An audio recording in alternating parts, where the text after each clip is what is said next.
All for Content, édition 2023, 6 et 7 juin, toujours en direct du New Cap Center, ici à Paris, dans le 15e arrondissement. Isabelle Billeret, bonjour.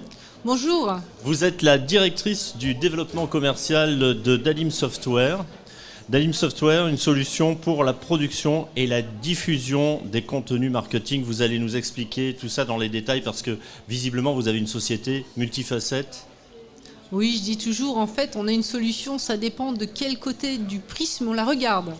Donc on va en fin de compte de la production de briefs jusqu'à la réalisation de documents imprimés ou de vidéos ou de tout ce qui est média pour tout ce qui est réseaux sociaux, sites web, sites e-commerce. Vous fabriquez du contenu ?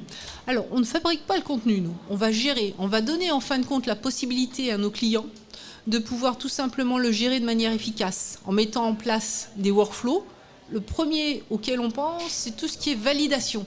La validation de vidéo, la comparaison de vidéo.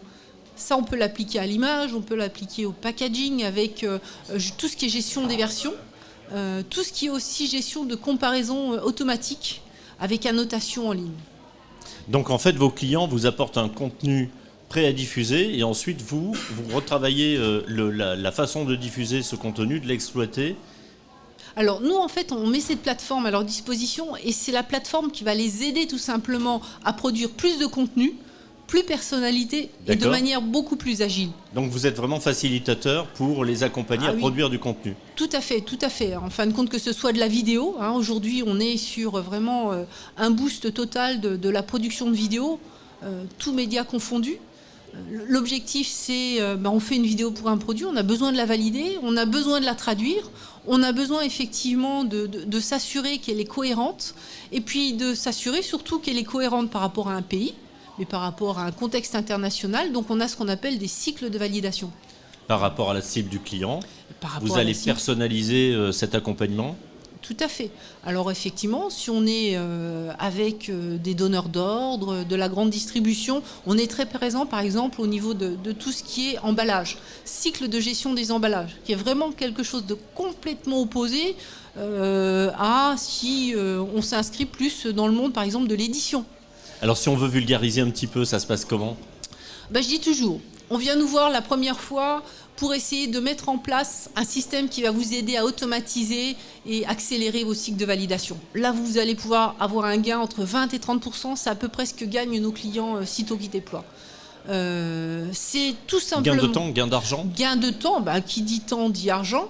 Gain en sécurité, parce qu'on sait que le document qu'on est en train de valider, c'est le bon. C'est pas la version 1.2 de ce matin qu'on a mis à jour, qui s'appelle quand même 1.2, et que d'ailleurs j'ai oublié de la diffuser à tout le monde, et puis on se retrouve avec le mauvais document, le mauvais emballage, la mauvaise image. Donc c'est ce qui permet effectivement de lisser et puis de rationaliser les échanges. On va, une fois que c'est produit, on va pouvoir stocker tout ceci dans ce qu'on appelle un DAM de production, pour le mettre à disposition des serveurs e-commerce. Des grandes marques, je pense notamment à des clients tels que Adidas. Il y a quelques années, ils travaillaient 3-4 images par produit. Aujourd'hui, ils s'en sont à plus de 30 pour un même produit. Ça n'arrête pas parce qu'ils sont obligés d'adapter ces images en fonction de la cible. L'image, de la vidéo, de l'image statique, de tout. Tout, du contenu, je dirais. S'il y a une dizaine d'années, on avait un produit, une image dans un catalogue, aujourd'hui, on l'a peut-être encore, cette image-là, mais on a beaucoup de vidéos. On a beaucoup d'images. Des images tout ça, en 3D notamment ? Ça peut être en 3D, ça peut vraiment être tout type de contenu, en fin de compte, qui vont être là pour assurer la promotion, la mise en scène des produits. Justement, cette aide qu'apporte Dalim, on en parlait il y a quelques instants, vous pouvez automatiser certains processus. Qu'est-ce qui est ce gain de temps justement qui est possible grâce à l'automatisation de Dalim ? Oui, ça, vous avez raison. L'automatisation, c'est déjà la gestion des versions. Ça, je peux vous garantir que c'est vraiment un truc fantastique. Quand vous avez une révision d'un document, vous êtes sûr que celle que vous êtes en train de viser, c'est la dernière et c'est la bonne. Ça, c'est un premier. Mais ce que l'on a aussi, c'est tout ce qui est retravail de l'image. J'ai une image, elle a été travaillée peut-être pour un support papier, imprimé, mais cette même image, je vais pouvoir la formater pour qu'elle soit adaptée automatiquement aux différents réseaux. Et quand je vais la rechercher dans le système va me dire, voilà, tu as toutes ces déclinaisons de cette image, laquelle tu veux. Celle pour TikTok, tu veux celle pour LinkedIn, et la même chose pour la vidéo. Donc tout ce qui est transcodique. Donc ce qui fait que quand on sait qu'on a un document qui a été validé, que ce soit une vidéo ou une image par exemple, eh ben, on sait que ce document, il est validé, il est automatiquement produit et mis à disposition en fonction du média sur lequel... Adapté au support concerné. Exactement. Mais cette large palette de fonctionnement qui va quasiment, on l'a vu, là, de l'emballage jusqu'à l'aspect marketing, comment Dalim a on va dire, tant de flèches à son arc? Est-ce que c'est une question d'expérience? Est-ce que c'est une question de complémentarité? Comment est-ce qu'on se positionne dans cette posture de je peux vous aider cet aspect-là et ça n'a rien à voir, mais je pourrais aussi vous aider sur ça? Alors, on est une start-up depuis 1986. Oui, c'est ce que j'allais vous dire. Vous êtes là depuis plus de 35 ans. Oui, mais on est resté avec ce modèle de start-up. C'est-à-dire qu'en fin de compte, on n'a absolument pas la science infuse. Quand moi, j'ai essayé de comprendre... Est-ce qu'on peut dire au bout de 35 ans qu'on est une start-up? Eh ben, en fait, on en a gardé l'esprit, on a toujours eu cet esprit. Vous avez gardé l'esprit, la mentalité, en fait, la philosophie, oui. La façon de fonctionner? Par exemple, un exemple. Quand on a commencé à parler d'agilité, ça m'a pris beaucoup de temps à comprendre ce que c'était que les modèles agiles. Parce que je n'ai jamais travaillé qu'avec des modèles agiles. C'est quoi un modèle agile? C'est-à-dire, on pense à un truc, on vérifie qu'il est bon. Alors, on pense à un nouveau produit, une nouvelle interface, on la valide avec le marché. Et puis, on se dit, ça faut réactiver, ou ça faut peut-être adapter, ou là, on est vraiment dans le bon. Allons le valider ailleurs. Donc, c'est quelque chose d'incrémental. Et en fait, c'est pas faire des tests, terminer un produit et aller sur le marché, c'est être en permanence dans cette dynamique d'amélioration continue. Et moi, je n'ai jamais connu que ça. Donc, c'est là l'esprit start-up. Cette agilité qu'on loue souvent aux nouvelles entreprises qui se créent parce que, de par leur jeunesse et entre guillemets leur fraîcheur, elles peuvent s'adapter plus rapidement. Exactement. Mais il faut aussi que nos clients ils s'adaptent rapidement. Et c'est le cas? C'est le cas. C'est là où, en fin de compte, ils viennent souvent nous consulter parce qu'ils ont... Je pense notamment à un exemple, le groupe Monk Media, qui fait les vidéos pour BMW, tout ce qui est automotive en Allemagne. Puis nous ont soumis un jour, ils ont dit, les images que l'on fait, c'est bien, mais on aurait la même chose, on aurait même besoin pour gérer les cycles de validation de vidéos. Mais les contraintes, elles sont là, on ne veut pas les envoyer. Il faut aussi quelque chose qui soit simple, facile à utiliser par n'importe quel type d'utilisateur, absolument pas impliqué dans le monde de la production. Et c'est là où on s'est posé ensemble, et puis d'une manière incrémentale, on a fait une première version, pas mal, mais peut mieux faire.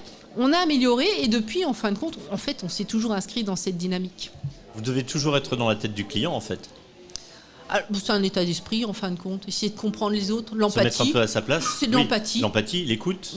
Oui, je crois que ça se retrouve un petit peu partout, non? En tout cas, ça fait partie de notre philosophie. Sur ce salon, on pense forcément à l'intelligence artificielle de près ou de loin. Ça fait partie du quotidien de Dalim aussi, ou c'est encore quelque chose d'abstrait? Ah non, c'est complètement intégré. Alors nous, on a deux façons de voir l'intelligence artificielle. On a déjà intégré les outils d'intelligence artificielle depuis plusieurs années. On a par exemple tout ce qui est auto-tagging, on a aussi tout ce qui est reconnaissance automatique en fonction d'une couleur, en fonction d'une forme. Mais ce que l'on voit beaucoup, et on n'a pas la prétention de se supplanter à toutes ces licornes de l'IA qui arrivent sur le marché aujourd'hui, en fait, on est un hub. On a un hub de production, et plutôt que d'avoir une pâle copie, on préfère tout simplement mettre à disposition de nos clients ce hub qui va aller interroger tel IA parce qu'on a besoin plutôt de ce type d'IA pour faire ce type d'image, plutôt pour faire un brief, ce type d'IA. Donc en fin de compte, on va donner la possibilité en fonction de la fiche projet. Le système automatiquement, il saura se brancher sur quelle IA est la meilleure pour ce client. Sur ce salon, cette année, vous présentez quelque chose de particulier ? C'est l'évolution continue. On est toujours dans cette... Donc on a effectivement l'IA. On a une conférence dans une demi-heure sur l'IA où on montre justement ce que l'on a aujourd'hui et puis comment on voit les choses qui évoluent. Puis on est à l'écoute. Et puis on est aussi sur tout ce qui est vidéo. On a notre lecteur vidéo avec tout ce qui est, je dirais, annotation qui a été beaucoup amélioré sur les 12 derniers mois. Isabelle Billeret, merci. Je rappelle que vous êtes la directrice du développement commercial Europe de Dalim Software. Écoutez, merci beaucoup à tous les deux. Merci. Au plaisir.